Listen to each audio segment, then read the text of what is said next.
জানায়েন, কিন্তু আমি পাইনি কখনো। তো বাবাদেরকে বলবো আপনি সন্তানকে সময় দেন, because you are not a money making machine at all.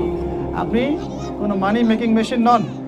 এটা হলো ৮ দুটো বলে শেষ করতেছি। ৯ নম্বর হচ্ছে সন্তানকে চাপ দিবেন না, চাপ দিয়ে ওকে জোর করে কোনো কাঠামো দেওয়ার চেষ্টা করবেন না, বরং আপনি খুঁজে বের করেন আপনার সন্তানের মধ্যে ইউনিক প্রতিভা কি আছে।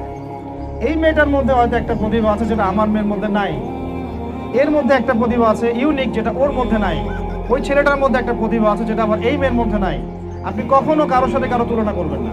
তুমি মারিয়ামের মতো ফার্স্ট হতে পারো নাই কেন, তুমি ওই সুমাইয়ার মতো সেকেন্ড কেন হলো না, তুমি ওই আবদুল্লাহর মতো কেন ফার্স্ট হলো না, কখনো এরকম তুলনা করবেন না।